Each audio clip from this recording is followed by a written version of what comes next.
December of 1998, a small group of us went to Nicaragua to give out children's gifts leading up to the Franklin Graham Festival in Managua. Meanwhile, Hurricane Mitch had struck, and the devastation was unbelievable. Highways and bridges were knocked out, and houses, buildings, and people simply disappeared. Hundreds of families were living under trees with no food or water and only the clothes on their backs. We brought and distributed tons of rice, beans, corn, and oil, and even a box of powdered milk to a little girl who had prayed for days for a cup of milk. We returned to the U.S. and were compelled to raise money to help with these great needs. In 2 years' time, God enabled us to build over 100 small prefab houses, the size of a small bedroom. In 2001, we were introduced to the tiny village of El Batel. All refugees from the collapse of the Cositas volcano, which buried over 4,000 people. They were living in shacks made of whatever could be found after the hurricane, pieces of plastic, cardboard, and tin.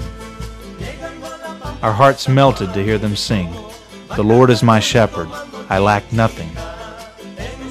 To better help these dear people, we formed Vision Nicaragua.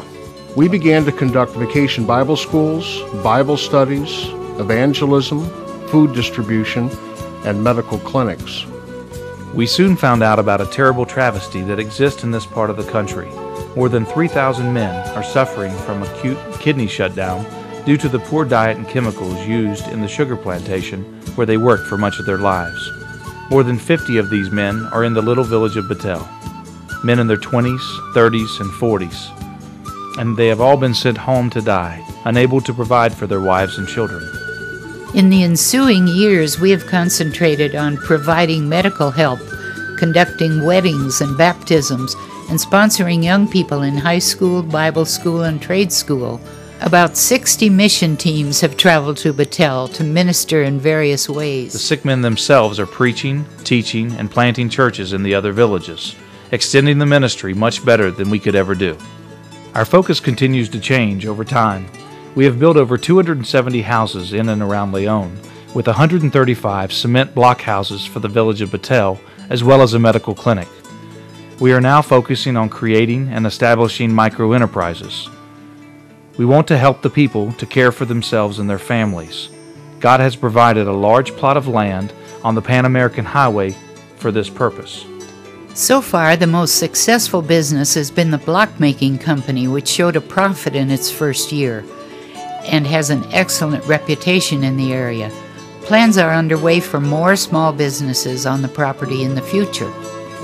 Also under construction is our new mission center, where we have plans to house the mission teams during their trips, to hold spiritual, educational, and leadership training seminars. Nehemiah said, "The God of heaven will give success. We, his servants, will start the rebuilding." At this time, there are 3 areas requiring immediate and consistent attention. The medical needs are staggering. We supply the growing number of sick men with lab tests and expensive medication every month as we are able. 2 faithful Nicaraguan doctors hold consultations and treat the various sicknesses of the rest of the village only when there are funds to supply the prescriptions and the needed medications. The second area of urgent need is for the micro-enterprises, the bakery, coffee shop, bike repair shop, welding shop, woodworking shop, and other future business endeavors.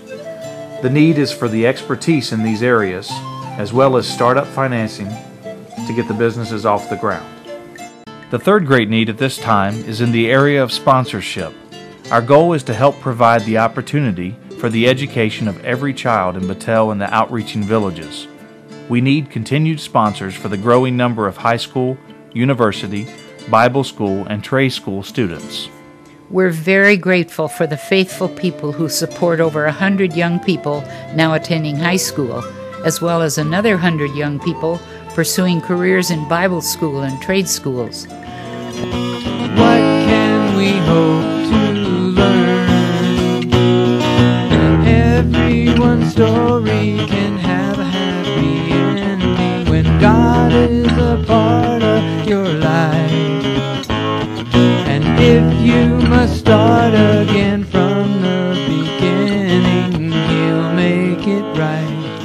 He's